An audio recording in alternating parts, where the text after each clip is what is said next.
자, 다니엘서 강의의 둘째 시간 하도록 하겠습니다. 오늘 둘째 시간부터는 성경 말씀을 제가 다 읽고 그리고 각 구절을 설명하는 걸로 그렇게 하겠습니다. 제가 이런 강해를 준비할 때는 여러 사람의 책들을 많이 봐요. 그래서 위얼스비 목사님 또 라킨의 다니엘서 강해, 그 외에도 여러 사람들이 써놓은 것과 같은 책들이 있어요. 그래서 그런 책들을 이렇게 보고 또 내가 이해하는 거하고 이런 모든 것들이 종합을 해서 여러분에게 말씀을 드리는 거다 이렇게 생각하면 좋겠습니다. 1장 1절 2절 제가 읽습니다. 유다 왕 여호야김의 통치 제 3년에 바빌론 왕 느부갓네살이 예루살렘에 이르러 그것을 에워쌌더니 주께서 유다 왕 여호야김과 하나님의 집의 기구 중 일부를 그의 손에 넘겨주심에 그가 그것들을 신할 땅에 있는 자기 신의 집에 가져가서 그 기구들을 자기 신의 보물 창고에 들여놓았더라. 지금 성경이 기록을 하고 있습니다. 여기 가서 보면 2절에 기구라고 이렇게 돼 있는데 기구를 영어로 가서 보시면 베슬로 돼 있어요. 베슬. 그래서 기구를 잘못 생각하면 이렇게 망치 이런 거 이거 기구잖아요. 그런 의미의 기구로 보는 분들이 있는데 원래는 그런 거 아니에요. 그릇을 이야기하는 게 그릇. 아시겠죠? 그릇. 그러니까 하나님의 이 성전에서 제물을 드리거나 이렇게 하려면 어떤 그릇들이 있고 하잖아요. 그런 그릇들, 베슬이니까 무언가를 담을 수 있는 이런 것들, 그것들의 일부를 가져다가 자기 신의 그 신전에다 가져둔 그와 같은 일이 있습니다. 자, 우리가 지난 시간에 끝부분에 유다 왕들의 그 역사에 대해서 공부하면서 바빌론에 느부갓네살 왕이 와서 세 차례에 걸쳐서 남왕국 유다를 이렇게 침략을 하고 그리고 이 시드기야가 마지막 왕으로 있을 때 결국은 유다와 그 예루살렘을 황폐화시키는 그런 내용을 공부했어요. 가서 보니까 여기 유다 왕 여호야김의 통치 제 3년에 느부갓네살이 올라와서 다니엘과 그의 친구들을 잡아가는 내용이 있으니까 이건 1차 침공이다. 이해하시겠죠? 자, 그러면 왜 이와 같은 일이 발생하게 됐냐? 한번 생각해 보세요. 유다 백성의 자랑이 뭐냐 하면 우리는 하나님이 선택하신 하나님의 선민이다. 이것 가지고 지금 온 세상에 자기 자랑하면서 이렇게 살아왔는데 이게 엄청난 재앙 아니에요? 그렇죠? 지금 식으로 해가면 내가 예수님 믿는다 그러고 하나님이 우리 아버지라 그러고 그러면서 살고 있는데 어느 날 갑자기 지금 포로가 돼갖고 다 잡혀가는 이런 일이 생긴다 그러면 일단은 하나님께 누가 되고 그렇잖아요. 내 자신도 얼마나 부끄럽겠어요? 그래서 지금 이런 일이 생긴 이유가 뭐냐? 그것은 하나님의 백성, 하나님이 가장 미워하는 게 하나님 앞에 다른 신을 두는 거예요. 하나님 외에는 다른 신이 없다고 하나님 말씀하시는데 하나님 외에 다른 신이 있습니다 하고 우상을 숭배하는 걸 하나님이 가장 싫어하는데 유다 백성이 이렇게 바빌론으로 잡혀가게 된 가장 큰 이유가 뭐냐? 우상을 섬겼다는 거예요. 다른 게 아니라 우상을 섬겼다.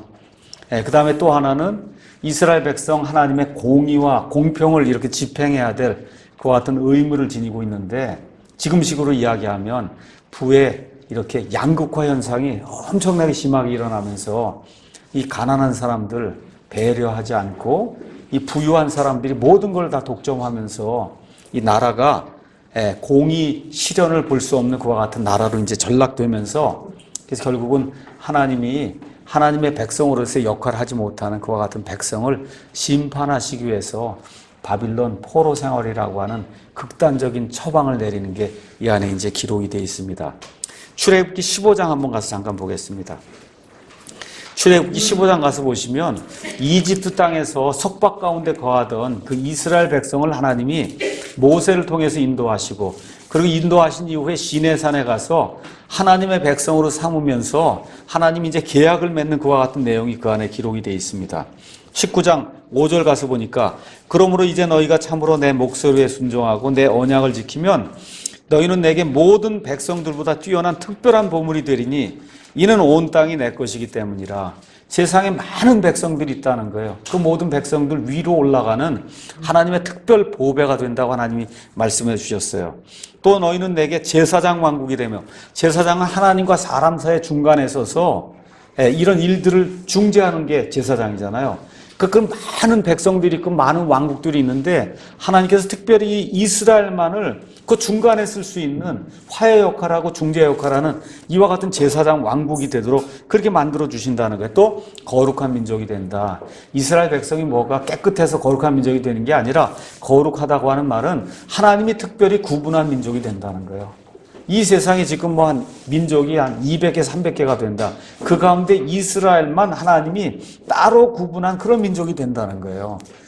이게 하나님의 백성으로서의 선민으로서 누릴 수 있는 그 특권인데 그 특권을 누리려면 하나님의 음성에 순종해야 된다는 거예요. 하나님의 음성에 순종하는 것, 그걸 주시면서 하나님이 십계명에 제일 첫 번째 주신 명령이 나 외에 다른 것 섬기지 말라. 그거 자체를 지키지 못하니까 결국은 바빌론 포로 생활 가는 그런 내용이 기록이 되어 있습니다. 그래서 여러분이 성경 말씀 읽어보시면 하나님께서는 하나님의 백성을 징계하신다는 사실을 우리가 알 수 있습니다. 근데 하나님의 징계는 어느 날 갑자기 임하는 게 아니에요. 우리가 이제 아이들을 키우면은 여기 보이들도 있고 하지만 이렇게 어느 날 갑자기 엄마 아빠가 팍 치는 게 아니라고 어떻게 경고를 주잖아요. 이렇게 하면 안 된다? 안 된다? 안 된다 하다가 이제 정 안 되면 그때 가서 이제 회초리를 드는 거잖아요. 하나님도 똑같아요. 하나님도 대언자들 보내서 이렇게 하면 안 된다, 안 된다, 안 된다. 이런 내용들이 성경 말씀 가서 보시면 특히 바빌론이 와서 이스라엘, 이 유다를 침공해서 포로로 끌고 간다는 그런 내용이 이 사건이 일어나기 이미 100년, 200년 전부터 하나님이 계속해서 말씀하시는 거예요. 그래서 여러분이 이사야서 39장 6절에서 7절, 그 다음에 미가 4장 10절, 특히 예레미야를 한번 가서 보시면 예레미야 20장, 25장, 27장 이런 데 가서 보시면 하나님께서 바빌론이라고 하는 그런 나라를 언급하시면서 이 나라가 올라와서 너희를 침공해서 너희를 포로로 잡아간다고 하나님이 누차 경고를 하시고 그래도 돌이키지 않으니까 결국은 하나님의 심판이 임해서 이스라엘 이 유다가 결국 바빌론으로 포로로 잡혀가는 그런 내용이 이제 성경에 기록이 되어 있습니다. 자, 그러면 우리가 그런 생각을 해봐야 되죠. 아니 어떻게 이 이방인들이 이 바빌론 사람들이 어떻게 예루살렘 하나님의 도시를 함락시킬 수 있느냐. 결국 그럼 이방신이 더 큰 게 아니냐. 그렇죠? 하나님보다 이렇게 생각할 수 있다는 거예요. 근데 저와 여러분이 다니엘서를 이렇게 읽어보시면 바빌론의 느부갓네살로 끝나는 게 아니에요. 느부갓네살에게 하나님이 그와 같은 권세를 주셨다가 그가 제 역할을 다 하지 못하고 끝이 나니까 또 하나님이 메데 페르시아를 일으키고 또 그 이후 하나님이 또 그리스를 일으키고 그 후에 로마 제국을 일으키고 이렇게 하면서 하나님께서 하나님이 하시고자 하는 그와 같은 역사의 그 일정에 따라 인류의 역사를 끌고 나가시는 그런 내용이 이 안에 이제 기록이 되어 있는 거를 지금 우리는 보기 쉬운 거예요. 과거에 다 일어난 일들을 이 사건들과 함께 보니까. 그렇죠? 그래서 이런 일들을 통해서 하나님이 온 세상 모든 역사를 주관하시는구나. 이런 것들을 우리가 이제 살펴보면 좋습니다. 자, 그럼 유다 패망의 원인이 뭐냐? 이것은 저와 여러분이 꼭 기억을 해야 되기 때문에 가서 한번 보도록 하겠습니다. 유다 패망의 원인은 다니엘서에 나와 있지 않고 예레미야 5장에 나와 있습니다. 하나님께서 우리나라와 우리나라 교회들을 향해서 하시는 말씀이라고 생각을 하시고 예레미야 5장을 저와 함께 몇 구절 이렇게 보도록 하겠습니다. 왜 유다가 패망을 당하고 이방 땅으로 포로가 되어 잡혀가서 그래서 이방 땅에서 목석 우상을 섬길 수밖에 없는 그런 사람들이 됐느냐. 하나님 말씀하시는 겁니다. 5장 1절 너희는 예루살렘 거리를 이리저리 두루 달리고 또 이제 보고 알며 그것의 넓은 곳에서 한번 찾아봐라. 만일 너희가 판단의 공의를 집행하며 진리를 구하는 사람을 한 사람이라도 찾을 수 있거나 혹은 거기에 그런 자가 있다면 내가 예루살렘을 용서하리라. 지금 서울 시내 한복판을 한번 가서 두루 달리면서 살펴보라는 거예요. 판단의 공의를 행하는 자가 있나, 또 진리를 추구하는 자가 있나. 있으면 내가 용서하겠다. 예루살렘에 한 사람도 없다는 거예요. 네, 그 이유 때문에 바빌론 포로 생활을 가는 거다. 비록 그들이 말로는 주께서 살아계신다 할지라도 참으로 그들은 거짓으로 맹세하니라. 이스라엘 백성이 맹세할 때마다 뭐라 그래요? 주께서 살아계심을 두고 내가 맹세하거든요. 그렇게 맹세는 하나님이 살아계신다고 맹세하는데 실질적으로 하나님이 죽어있는 하나님처럼 행동하는 사람이 100% 그렇게 되는 이런 상황 속에서 바빌론 들어서 하나님이 심판을 내릴 수밖에 없다. 그렇게 이야기하는 거예요. 11절 주가 말하노라 이스라엘의 집과 유다의 집이 내게 심히 반역하였느니라. 그들이 주에 대하여 그릇되게 전하며 말하기를 그분은 계시지 아니하다는 거야. 이게 이럴 수가 있냐는 거예요. 하나님이 세우신 나라가 이스라엘인데 하나님이 사실은 안 계신다. 말로 맹세할 때는 주께서 살아계심을 두고 내가 맹세하거든요 이러면서 진짜 우리끼리 얘기할 때는 하나님 안 살아계신다. 이렇게 얘기한다는 거예요. 그렇죠? 재앙이 우리에게 닥치지 아니한다. 하나님이 없는데 무슨 재앙이 닥치냐. 우리가 칼이나 기근을 보지 아니하고 대언자들 하나님의 말씀을 전달해 준 그 대언자들은 바람 이거 헛것이 되고 만다. 이렇게 이야기를 한다는 겁니다. 그렇죠? 이럴 때 하나님께서 5장 15절에서 17절 가서 보니까 주가 말하노라 오 이스라엘의 집아 보라 내가 한 민족을 먼 곳에서 데려와 너희 위에 임하게 하리니 그것은 강한 민족이요 오래된 민족이라. 내가 그 민족의 언어를 알지 못하면 이방 민족인데 한 번도 들어보지 못한 그와 같은 언어를 사용하며 그들의 말하는 것을 깨닫지 못하리라. 그 얘기하면서 그들의 화살통은 열린 돌무덤 같고 그들은 다 용사들이니 그들이 내 아들 딸들이 먹을 내 수확물과 빵을 먹고 쭉 이야기하면서 하나님께서 이 바빌론 민족을 데려다가 이 유다를 초토화시킬 것을 말씀해 주세요. 5장 21절 22절 가서 보면 백성이 얼마나 어리석게 행했느냐. 21절 오 어리석고 지각이 없으면 눈이 있어도 보지 못하고 귀가 있어도 듣지 못하는 백성이여 이제 이 말을 들을지어다. 주가 말하노라 너희가 나를 두려워하지 아니하느냐? 너희가 내 앞에서 떨지 아니하겠느냐? 내가 영원한 법령으로 모래를 배치하여 바다의 경계로 삼아 바다가 그것을 넘지 못하게 하였으므로 바다의 물결이 일어도 그것을 이기지 못하고 큰 소리를 질러도 그것을 넘지 못하느니라. 저와 여러분이 해변에 가서 동해 아니고 가면 지금 바다에 모래가 있잖아요. 그거 이상 못 넘어오잖아요, 바다가. 그렇죠? 하나님이 영원한 법령을 그걸 지워놨다는 거. 이런 것들을 보고서도 그러고서 너희가 깨닫지 못하느냐. 그래서 이번 내년 여름이고 바다에 가면 모래를 보면 하나님이 여기다 이렇게 해서 넘어오지 못하도록 이렇게 한계를 정해놓으셨구나. 하나님이 하신 거예요. 캘리포니아니 어딘지 가셔서 플로리다니 좋은 바다에 있는 데 가서 모래 이렇게 보시면 하나님이 여기까지만 와라. 하나님 딱 그렇게 정해놓으신 거예요. 하나님이 영원한 법령으로 그런 일들을 해놓으셨다. 그러나 이 백성은 배반하며 반역한 마음이 있어서 이미 배반하고 떠나갔다. 지금 그렇게 이제 이야기하면서 온 백성이 결국은 합작을 해서 하나님의 심판을 가져왔다고 26절에서 31절 이야기하는 겁니다. 내 백성 가운데 사악한 자들이 있나니 그들은 올무를 놓는 자같이 숨어 기다리며 덫을 놓아 사람들을 잡는도다. 쭉 이야기하면서 30절 그 땅에서 유다 땅에서 놀랍고도 무서운 일이 이루어졌도다. 대언자들은 거짓으로 대언하고 지금식으로 얘기하면 목사는 다 거짓말로 설교하는 거예요. 지금식으로 얘기하면 또 제사장들은 자기 방법으로 다스리면 마찬가지. 이스라엘 백성에게 있어서 지금의 목사의 역할을 하는 그런 사람이 대언자는 제사장인데 거짓말로 설교하고 자기 방법대로 공의롭게 재판하지 아니하고 내 백성은 그렇게 하는 것을 사랑하니 그것의 마지막에는 너희가 무엇을 하려느냐. 여기 가서 보세요. 영어로 한번 보세요. 대언자는 prophet, 제사장은 priest, 내 백성은 people.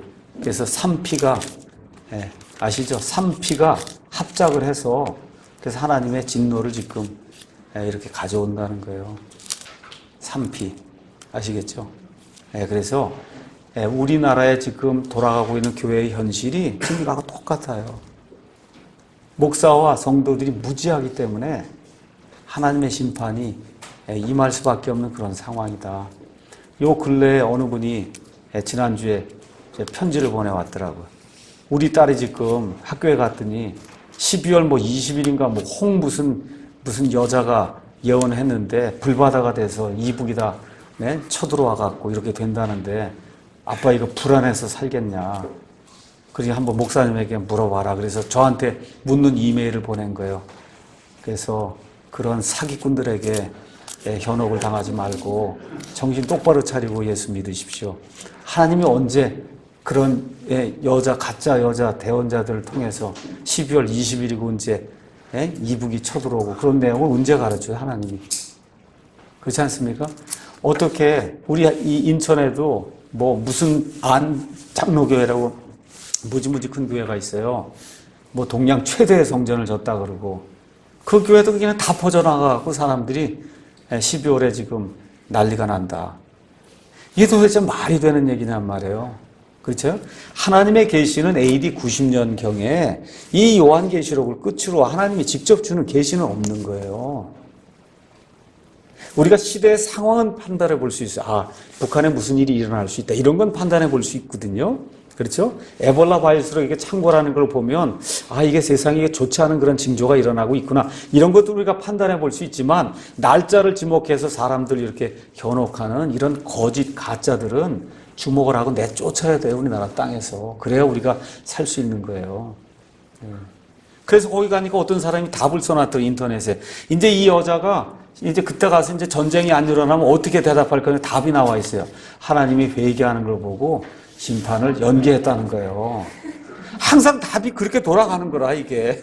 그렇죠? 그럼 그동안에 강연에 가서 강연료 받죠. 이름 오르죠. 그렇잖아요. 이렇게 되면은 그러면 훌륭한 그러한 그 예언자로 그렇게 해서 뭐 이 교회에 남는 거거든요.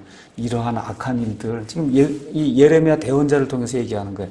제사장과 대언자 이 백성이 합작으로 이런 거짓된 그런 이야기들을 하고 하나님을 섬기지 않는 이 나라를 내가 그냥 둘 수 있겠냐.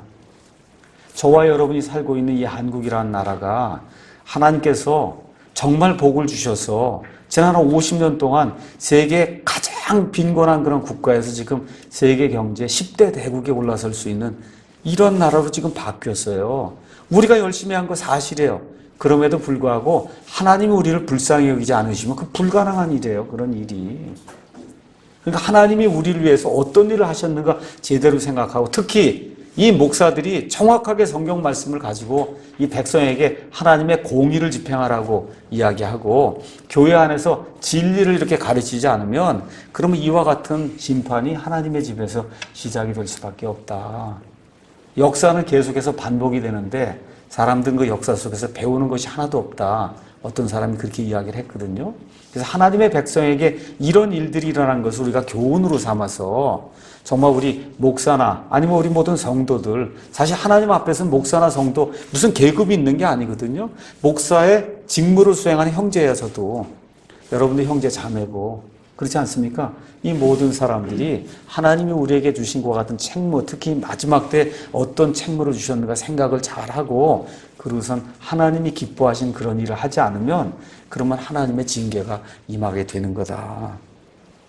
자, 이제 하나님께서 3절에서 이제 16절에 다니엘과 그의 친구들을 향해서 호의를 베풀어 주신 그런 내용이 그 안에 기록이 되어 있습니다. 자, 그러면 먼저 제가 읽어보도록 하겠습니다. 1절에서 이제 7절 읽겠습니다. 제가 2절에서 3절에서 왕이 자기 내시들의 우두머리 아스부나스에게 말하여 그가 이스라엘 자손과 왕의 씨와 통치자들 중에서 몇 사람 것 흠이 없으며 잘생기고 모든 지혜에 능숙하며 지식을 두루 갖추고 과학을 이해하여 왕의 궁궐에 설 만한 능력을 갖춘 아이들을 데려오게 하고 그들에게 갈대아 사람들의 학문과 말을 가르치게 하니라. 여기 앞에 있는 우리 두 아이 보이들 둘 정도 되는 요런 아이들이 지금 잡혀간 거예요. 다니엘 10살, 15살 되는 요런 아이들이. 그런 아이들 중에서 특별히 더 뛰어난 아이들을 이렇게 이제 선정을 해서 요 아이들 교육을 시켜서 그래서 바빌론 제국에 이런 통치자들을 삼으려고 지금 느부갓네살이 계획을 이제 세워놓은 거예요. 또 왕이 지정하여 그들에게 왕의 음식과 왕이 마신 포도주에서 날마다 필요한 양식을 주어 이렇게 3년 동안 그들을 양육하였으니 이것은 3년이 끝난 뒤에 그들이 왕 앞에 서게 하려 함이었더라. 이제 이들 가운데는 유다 자손에 속한 다니엘과 하나냐와 미사엘과 아사랴가 있었는데 내시들의 통치자가 그들에게 이름을 주었더라. 그가 다니엘에게는 벨드사살이라는 이름을 주고 하나냐에게는 사드락, 미사엘에게는 메삭, 아사랴에게는 아벳느고라는 이름을 주었더라. 이렇게 이제 기록이 되어 있습니다. 자, 하나님께서 이 유다 백성의 이 몇 사람들을 바빌론으로 이제 끌고 가셨어요. 그 끌고 간 이유가 뭐냐? 하나님이 남은 자를 남겨두시기 위해서. 남은 자를. 하나님이 이 몽땅 다 모든 사람들이 부패한 그런 가운데서도 하나님이 꼭 남은 자를 남겨두세요. 노아의 당시에 모든 사람이 다 부패가 됐잖아요. 노아의 그 8명, 그 남은 자만 하나님 남겨두시고 그 8명을 통해서 새롭게 다시 역사를 시작하신다. 그 갈대아 우르에 그 사람들이 우상 숭배하는 가운데 하나님이 아브라함을 딱 택하셔서 그 아브라함을 통해서 남은 자를 일으켜 세우시고 그들을 이집트로 보내서 민족을 형성하게 하시고 그들을 가지고 하나님이 하나님의 일을 하세요. 이게 성경에 나와 있는 남은 자 사상이에요. 남은 자, 렘넌트. 자, 이렇게 돼서 여러분이 잘 아는 것처럼 엘리야라고 하는 그런 대언자가 열왕기 가서 보시면 이제 나와 있습니다. 엘리야라고 하는 이 대언자가 이 바알과 그 다음에 이 작은 숲을 섬기는 그런 대언자들 다 잡아 죽이고 그러고는 기진맥진해서 이제 도망가서 정말 난 이제 죽을 수밖에 없습니다 하고 하나님 앞에 모든 것 다 드러내고 죽습니다. 죽여주십시오. 이렇게 이제 하는 그런 내용이 그 안에 기록이 되어 있죠. 하나님께서 다시 원기를 회복시켜 주시고 그러고 난 다음에 이제 엘리야가 동굴에 가 있다가 세미한 그런 하나님의 음성을 이제 듣는 가운데 하나님께 나와서 이야기하는 게 있어요. 모든 사람이 다 바알에게 가서 경배하고 나 혼자 남았습니다. 나 혼자. 그래서 하나님이 바알에게 무릎을 꿇지 않은 사람이 몇 명 남아있다 그래요? 7,000명이 남아있다. 그래서 저와 여러분이 구약 성경의 기록을 가서 보시면 하나님의 백성이라고 이렇게 불리는 사람들의 대다수는 항상 마귀 편에 서 있는 걸 우리가 알 수가 있어요. 하는 일은 다 하나님 일을 해요. 제사 드린다 그러면 희생예물 드린다고 하는 일은 다 하는데 하나님 보실 때는 아닌 거예요. 하나님 보실 때. 그래서 성경 말씀 가서 보시면은 로마서 가서 잠깐 보겠습니다. 로마서 11장. 로마서 11장 1절에서 5절 가서 보니까 하나님께서 이스라엘 백성에 대해서 이야기하면서 그러면 내가 말하노니 하나님께서 자신의 백성을 버리셨느냐? 결코 그럴 수 없느니라. 나도 이스라엘 사람이요 아브라함의 씨에서 난 자요 베냐민 지파에 속한 자니라. 하나님께서 자신이 미리 하신 자신의 백성을 버리지 아니하셨나니 너희가 성경 기록이 엘리야에 대해 말하는 것을 알지 못하느냐? 그가 이스라엘을 대적하며 하나님께 중보하여 이르되 주여 그들이 주의 대언자들을 죽이고 주의 제단들을 파헤쳤으면 나만 홀로 남았거늘 그들이 내 생명도 찾나이다 하고 하나님 앞에 아뢰니까 거기 가서 보니까 그에게 주신 하나님의 대답이 무엇라 말하느냐. 내가 나를 위하여 바알의 행사에게 무릎을 꿇지 아니한 사람 7,000명을 남겨두었노라 하나니 5절 다 같이 읽겠습니다. 그런즉 이와 같이 이 현 시대에도 은혜의 선택에 따라 남은 자가 있느니라. 남은 자가 있다는 거예요. 그렇죠? 그래서 예수님 당시에도 남은 자가 있었고 지금 이 시대에도 바른 말씀, 하나님이 보존해 주신 그런 그 말씀, 바른 구원, 바른 교리, 바른 교회를 하려고 애를 쓰면서 남아있는 자들이 있다는 거예요. 우리 여기 한마음 미션에 지금 많은 세상의 젊은이들 밖에 나가서 놀고 뭐 이러고 있는 가운데 그래도 어떻게든지 하나님의 말씀 한번 더 들어봐야 되겠다고 지금 여기 지금 남아있지 않습니까? 그렇죠? 하나님께서 여기 남아있는 이 남은 자들에게 특히 여기 어린아이들 같이 이거 뭐 이해 못함에도 불구하고 그냥 와서 앉아서 꾸준히 이렇게 앉아있는 것 자체가 우리가 보기에도 은혜가 되잖아요. 지금 성경 바라보기 쉬운 4번 했는데 4번 다 한 번도 안 빠지고 계속 지금 나와서 여기 앉아있는 많은 사람보다 훨씬 더 신실하게 지금 여기 지금 자리를 채우고 있거든요. 그래서 우리가 하나님의 남은 자가 좀 돼야 되겠다. 이 시대에 나라가 부패하고 교회가 부패하고 그렇죠? 목사들이 부패하고 종교 지도자들이 부패해서 사람들이 갈 바를 찾지 못하는 이와 같은 이 시대에 우리가 하나님이 남겨주신 남은 자가 돼서 하나님이 보존해 주신 성경이 우리 안에 있다는 거죠. 그 성경을 가지고 바르게 구원받고 그 성경을 가지고 바른 교리를 가르치고 바른 교회를 해서 하나님이 기뻐하시는 그런 일을 우리 삶에 이 생명이 이렇게 남아있는 한 그 일을 해야 된다. 그게 하나님이 우리에게 주신 그런 책무예요. 무슨 큰 교회 이런 거 생각하지 않으셔도 돼. 뭘 하면 하나님이 우리를 남은 자로 남겨주셨으면 거기에 합당하게 우리가 부응하며 살아야 되겠다. 이렇게 생각을 하고 하나님의 남은 자로 우리가 이제 살아가야 될 겁니다. 자, 그래서 하나님이 이들을 남겨주셨어요. 결국은 이들의 자손들을 통해서 다시 이 자손들이 유다 땅으로 돌아가서 예루살렘의 성전을 짓고, 그렇죠? 하나님의 계획을 이룰 사람들이란 말이에요. 그래서 이 중에 이제 일부가 나중에 다시 유대 땅으로 돌아가요. 스룹바벨과 함께. 그 스룹바벨을 통해서 쭉 내려서 누가 내려오? 예수님이 내려오시는 거예요. 이 바빌론 땅에 사로잡혀 갔던 그 사람들 중에 일부가 다시 귀환해서 거기서 스룹바벨의 다윗의 자손 중에 스룹바벨이라고 하던 사람을 통해서 결국 맨 끝에 예수님이 나시는 그런 일이 그 안에 기록이 되어 있는 거다. 그러니까 하나님의 백성이 잘못하게 되면 징계를 받아요. 징계를 받은 그 이후에도 회개하고 다시 돌이키게 될 때 하나님이 그 백성을 다시 사용하셔서 하나님이 원래 이루고자 하신 그런 일들을 꾸준히 이루어 나가시는 거예요. 그거를 성경은 뭐라고 얘기하냐면 하나님의 열심이라고 얘기하는 거예요. zeal. 그래서 우리가 Z-E-A-L, 하나님의 열심. 하나님이 열심을 하신다니까. 저와 여러분이 싫다고 해도 하나님이 열심으로 하세요. 하나님이 열심으로. 그런 일에 우리가 이렇게 쓰임받는 그와 같은 남은 자가 돼야 되겠다. 이렇게 이제 생각을 좀 해봐야 됩니다. 자, 4절에서 7절 아까 이제 우리가 읽었는데 여기 가서 보니까 여기 다니엘과 그의 세 친구들이 왕 앞에서 아주 좋은 기회를 얻은 거예요. 얼마나 좋아요, 기회가. 그 당시에 온 세상은 지금 식으로 해서 미국이나 뭐 이렇게 이런 나라가 지금 다스리고 있는 건데 거기에 지금 오바마 대통령이 이 중에 몇 명을 딱 대업이랑 이렇게 뽑아갖고 훈련을 이렇게 시켜갖고 거기 뭐 국무장관이 뭐 이런 거 시키려고 지금 그러는 거니 그게 얼마나 큰 기회가 왔냐고 지금. 그렇지 않습니까? 근데 문제가 뭐예요? 기회가 그냥 이루어지는 게 아니라는 거예요. 시련이 거기에 동반이 된다. 시련이 이제 동반이 되는 거예요. 무슨 시련이 오느냐? 하나님의 백성이 철저하게 바빌론 사람으로 바뀌어야 된다는 거예요. 바빌론 사람으로. 그것이 만족이 돼야만 이 느부갓네살 왕의 신하로 살아갈 수가 있는 거예요. 여기. 그럼 뭐가 바뀌어야 되냐? 일단 땅이 바뀌어야 돼. 더 이상 예루살렘이 우리 땅이 아니에요. 바빌론 땅에 와서 지금 살아야 되는 거고 말이 바뀌어야 돼요. 이제는 더 이상 유다 나라 말 할 수가 없는 거예요. 이스라엘 말 못합니다. 바빌론 사람들이 사용하는 갈대아 말을 지금 이제 해야 되는 거예요. 이름도 바뀌었어요. 여기 가서 보니까 이름 바뀌는데 이름은 조금 이따 제가 얘기하겠습니다. 관습이 다 바뀌게 됩니다. 이스라엘 사람들이 행하던 그런 관습은 여기 와서 사용할 수가 없는 거예요. 바빌론 사람들이 하는 그런 방식대로 해야만 그 안에서 살아남을 수 있다. 학문도 바빌론 사람들이 학문을 해야 됩니다. 음식도 바빌론 사람들이 먹는 그런 음식을 먹어야 되고 심지어 신도 바빌론 사람들이 섬기는 신을 섬겨야 되는 거예요.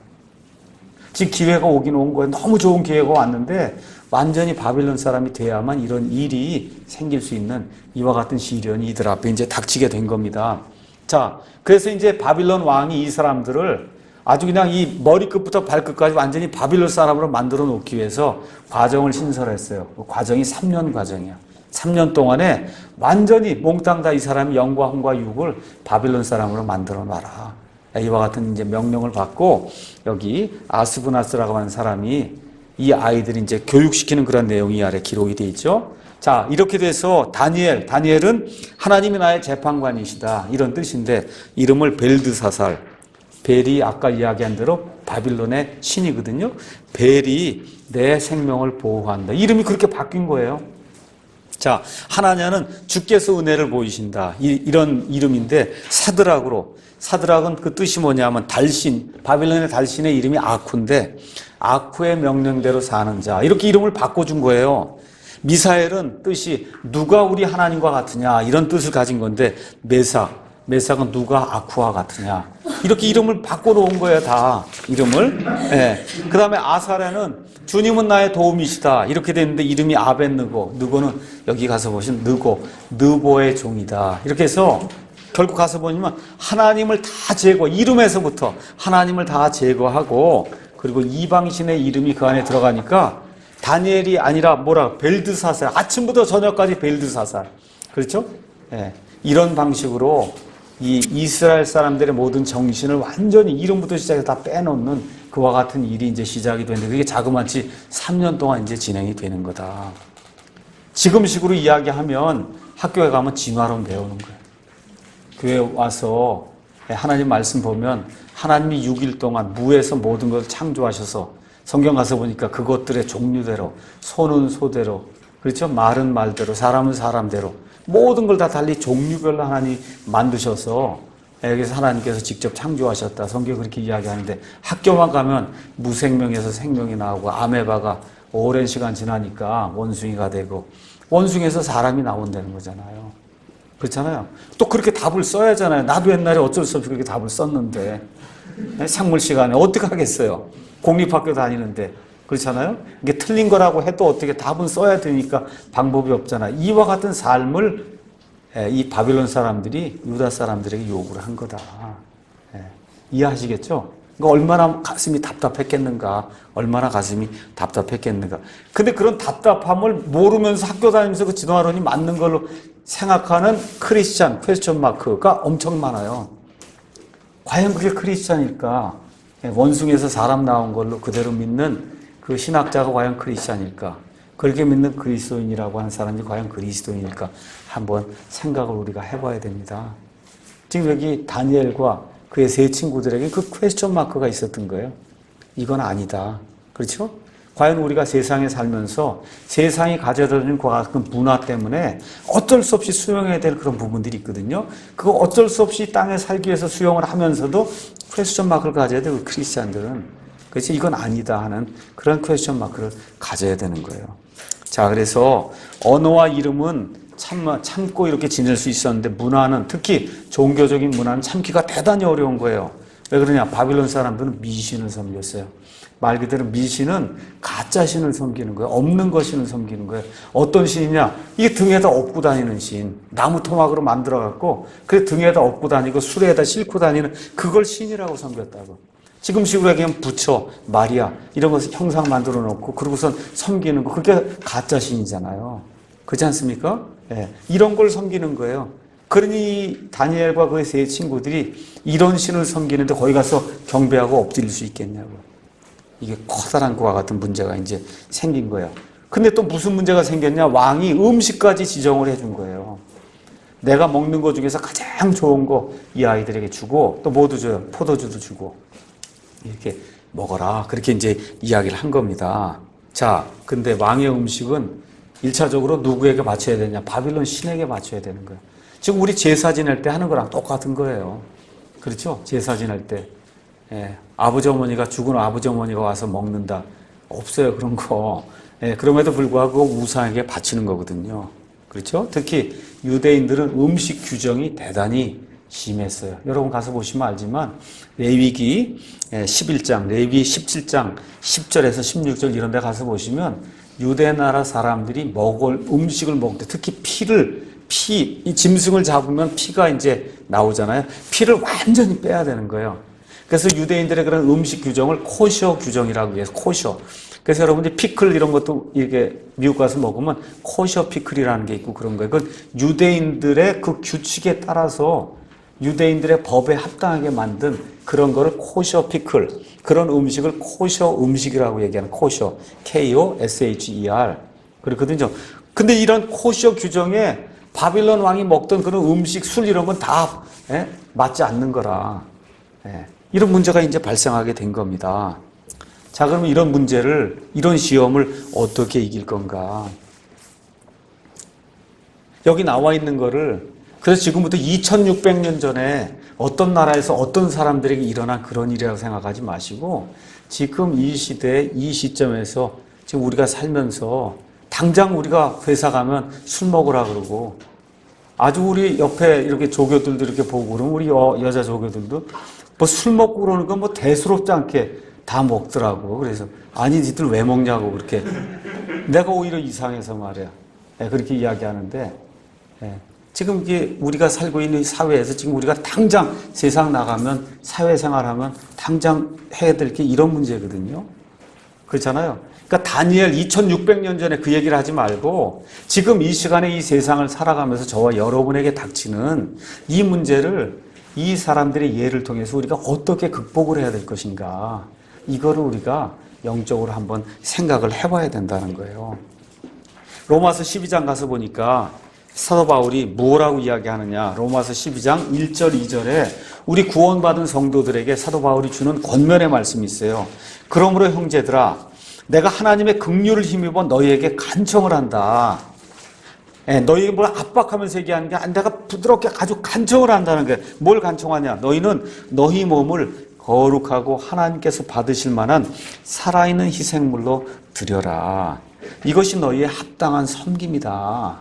우리 몸을 여러분 거룩하고 하나님이 받으실 만한 살아있는 희생물로 드려야 된다는 거. 그 희생물로 드리는 게 어떻게 하는 거냐? 그 2절에 나와 있는 거예요. 2절에 너희는 이 세상에 동화되지 말고 conform이에요. form. con은 같다는 뜻이야. form은 형태 알죠? 이 세상의 형태와 일치가 되게 하지 말라는 거예요. 오직 너희 생각을 새롭게 함으로 변화를 받아 트랜스폼이 일어나야 되는 트랜스폼이 일어나야 된다는 거예요. 그게 되려면 속에 사람의 생각이 변화해야 된다는 거라. 그렇죠? 생각을 새롭게 함으로 변화를 받아 하나님의 그 선하시고 받으실 만하며 완전하신 뜻이 무엇인지 입증하도록 그렇게 노력을 해야 된다. 그러니까 저와 여러분이 지금 21세기를 살아가면서 시시각각으로 다니엘과 그의 세 친구들에게 일어났던 그런 유혹과 시련이 다가온단 말이에요. 이럴 때 내가 거기에 일치하는 그런 형태를 보일 건가? 아니면 생각을 새롭게 함으로 변화를 받아서 그래서 이걸 세상을 바꿀 수 있는 사람이 될 것인가? 그래서 세상에 일치하는 그런 사람이 될 건가? 아니면 세상을 변화시킬 수 있는 그런 사람이 될 것인가? 여기 다니엘과 그의 세 친구들의 그 예를 통해서 저와 여러분이 배워야 된다는 거죠. 그렇죠? 네. 그래서 이 사람들이 이런 것들을 어떻게 극복을 했느냐? 첫째, 하나님께 자기 자신의 모든 것들을 전적으로 드림으로써 이 문제의 해결을 받게 됐다. 8절 가서 보니까 아주 중요한 말씀이 그 안에 있습니다. 그러나 다니엘은 왕이 정해준 음식이나 왕이 마신 포도주로 자기를 더럽히지 아니하겠다고 마음속에 작정하였으므로 자기를 더럽히지 아니하려고 내시들의 통치자에게 요청을 했다. 아까 바울이 얘기한 대로 생각을 새롭게 했다는 거예요. 생각을 새롭게 해서 변화를 받았다는 거예요. 마음속에 작정을 했다는 거예요. 우리 하나님은 지금 살아계신 참 하나님이시고 여기 지금 바빌론 사람들이 섬기는 이거 다 가짜 목석 우상인데 그렇지 않습니까? 내가 이 목석 우상에 바친 이와 같은 음식을 먹으면서 세상 사람들에게 동화가 될 수 있겠냐? 이 술자리에 가서 내가 같이 술 먹는 사람들하고 같이 동화가 돼서 그런 자리에 내가 껴서 그렇게 있을 수 있겠냐? 지금 그렇게 이야기하는 거예요. 지금식으로 이야기를 하면. 그래서 첫째 어떤 변화가 생겨야 되냐? 마음의 변화가 생겨야 된다는 거예요. 내가 예수님을 믿는다 이렇게 됐을 때는 마음의 변화가 생겨야 된다는 거예요. 이렇게 하면 안 되겠다 하는 마음의 변화가 생겨야지 예수님을 믿는다고 고백은 하는데 그런 자리는 어디 가면 항상 하는 일이 과거에 하던 그와 똑같은 행태로 세상 사람과 똑같이 모든 것이 나오게 되면 문제가 있다는 거예요. 그게 여기 나와 있는 다니엘에게 하나님이 은혜를 베풀고 호의를 베풀 때 그냥 이루어진 게 아니라 이 하나님의 성도들이 자기 마음속에 작정을 하고 내 자신을 하나님께 온전히 드리겠습니다라고 헌신하게 될 때 하나님의 은혜가 나타나게 됐다는 겁니다. 그래서 잠언 4장 23절 말씀 가서 보니까 이렇게 이제 기록이 되어 있습니다.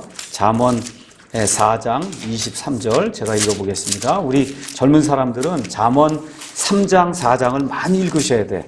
그 읽는 가운데 4장 23절 가서 보니까 열심을 다하여 내 마음을 지켜야 된다. 지키라는 거예요. 명령하는 거예요. 생명의 근원이 거기에서 나오느니라. 이렇게 기록이 되어 있습니다. 영어로 가서 보면 For out of it are the issues of life.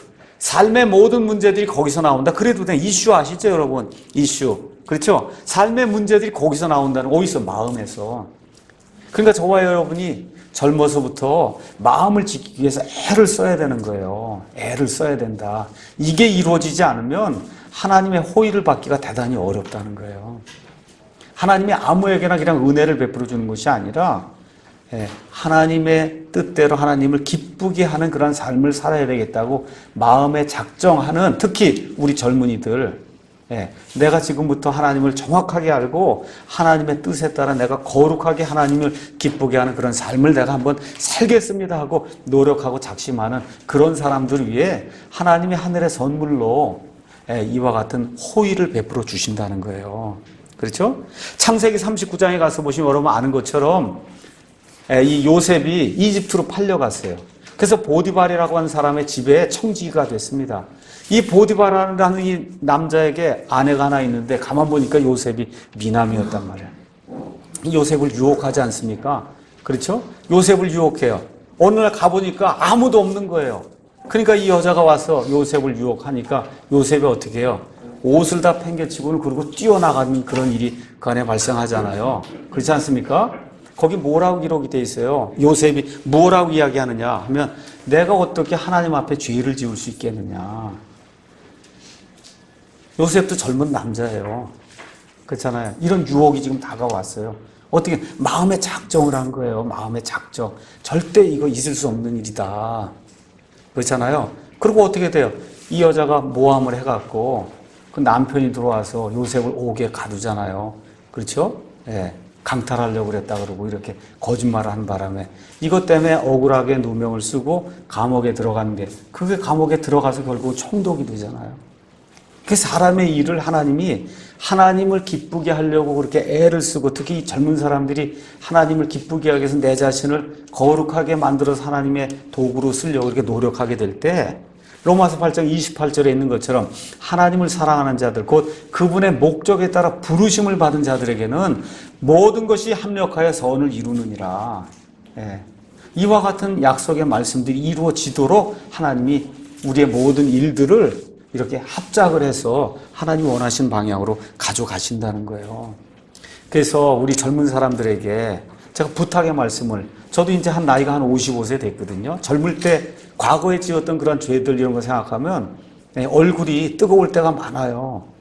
이 다윗도 가서 보면 다윗의 시편에 가서 보시면 하나님은 나의 그 젊은 시절의 이 죄악들 이런 것들을 내가 굉장히 부끄러워한다는 그와 같은 말과 함께 하나님 기억하지 말아달라고 한 그와 같은 시편이 나옵니다. 우리 남자든 여자든 특히 우리 한마음 미션 같이 이렇게 젊은 사람들이 모여있는 이런 장소에서 우리 젊은 사람들이 육신의 정욕을 따라 잘못 살다 보면 몸을 망치고 여러 가지 악한 일들이 우리 가운데 발생할 수 있다. 그런 일들을 이렇게 생각하면서 성경에 나와 있는 이런 것들을 보면서 내가 정말 하나님이 기뻐하시는 그런 삶을 살면서 모든 것이 합력하여 선을 이루는 그와 같은 일이 내 안에 이루어지는 걸 내가 한번 보고 싶다 이렇게 생각하시면 젊어서부터 작정을 하셔야 돼요. 우리 여기 보이들 요 작은 아이들 때부터 말씀을 잘 듣고 그래서 우리가 다니엘서를 가르치는 거예요. 이 아이들에게 어려서부터 가르치는 거예요. 교회에서 이렇게 하나님의 말씀 안에서 마음을 작정하고 하나님께 굳게 붙으려고 하는 그런 사람을 하나님이 이렇게 복을 주신다. 이런 것도 우리가 그래서 가르치는 겁니다. 가장 중요한 게 뭐냐? 마음이 중요한 거예요. 마음. 그래서 예레미야 17장에 가서 보니까 이 마음에 대해서 예레미야가 이렇게 이제 이야기를 했습니다. 예레미야 17장 9절 가서 보니까 마음은 모든 것보다 거짓되고 극도로 사악하니 누가 그것을 알 수 있으리요. 그러니까 저와 여러분이 마음을 제대로 지키려고 노력을 하지 않는 한 마음이 그냥 물처럼 막 흘러가는 거예요. 그냥 내 생각이 그런 것 같지 않은데 그냥 내버려두면 어느새 이쪽으로 가 있다니까. 내가 원치 않는 대로 가 있어요. 이게 사람의 마음이다. 그럼 이거를 우리가 젊을 때 어떻게 극복하느냐? 시편 119편에 있는 말씀 잠깐 보겠습니다. 시편 119편 9절 그다음에 11절에 있는 말씀 제가 읽어보겠습니다. 청년이 무엇으로 자기 길을 깨끗하게 하리이까? 주의 말씀에 따라 자기 길을 조심함으로 하리이다. 하나님의 말씀에 따라 조심해야 된다는 거예요. 하나님의 말씀에 따라. 11절 내가 주께 죄를 짓지 아니하려고 주의 말씀을 내 마음속에 숨겼나이다. 그래서 영어에 가서 보시면 The Bible keeps you from sin. The sin keeps you from the Bible. 이런 얘기가 있어요. 무슨 얘기냐? 성경을 자꾸 읽으면 죄를 짓지 못하게 만드는 성경이. 죄는 자꾸 성경을 보지 못하게 만든다는 거예요. 다시 한번 The Bible keeps you from sin. The sin keeps you from the Bible. 그렇게 한다는 거예요. 그래서 성경 말씀이 우리 마음속에 들어오고 악한 일이 생각이 나고 이렇게 할 때 하나님의 말씀에 따라 참아야 되는 거 다른 방법이 없어요. 하나님의 왕국을 생각하고 하나님의 영광을 생각하고 앞으로 내가 하나님 앞에 가서 회개 보고 갈 걸 생각하고 그리고 인내하며 참아야 된다. 억울한 일을 당하면서 참아야 된다. 다니엘처럼 요셉과 같은 이런 사람처럼 그런 일들을 참고 이 육신의 정욕을 참고 젊은 시절을 하나님이 기뻐하시는 그와 같은 일을 위해서 이 젊은 시절을 내어놓을 때 그때 디모데와 같이 하나님이 기뻐하시는 또 다니엘과 같이 하늘의 궁창에 있는 별들처럼 빛나는 그와 같은 일들을 감당할 수 있는 우리 청년들이 다 될 수 있는 겁니다. 자, 그래서 첫째는 어떻게 행했냐? 하나님께 자기 자신을 내어드린 거예요. 마음에 작정을 하는 거예요. 그래서 오늘 부탁하니 여러분 마음속에 무언가 내가 하나님을 위해서 거룩한 삶을 좀 살아야 되겠다 이렇게 작정하는 그런 일이 우리 모두에게 있기를 주님의 이름으로 일단 축원합니다. 둘째, 권위를 가진 사람들에게 은혜롭게 처신했다는 거예요. 은혜롭게. 거기 가서 보니까 뭐라고 기록이 되어 있냐. 8절에서 16절 말씀만 오늘 읽고 그러고는 제가 마치도록 하겠습니다. 9절 이제 하나님께서 다니엘을 인도하사 내시들의 통치자에게 호의와 친절한 사랑을 받게 하시니라. 다니엘이 작정을 하게 될 때 하나님이 베풀어 주시는 거예요. 내시들의 통치자가 다니엘에게 이르되 내가 내 주 왕을 두려워하느라 왕이 너의 먹을 것과 너의 마실 것을 지정하셨거늘 너희 얼굴이 너희 부류에 속한 아이들보다 못한 것을 그분께서 보아야 할 까닭이 무엇이냐. 그렇게 되면 너희가 왕을 위해 내 머리를 위태롭게 하리로다 하니라. 그때 다니엘이 멜살 곧 내시들의 통치자가 다니엘과 하나냐와 미사엘과 아사랴를 감독하게 하려고 세운 자에게 이르되 청하오니 어떻게 해요?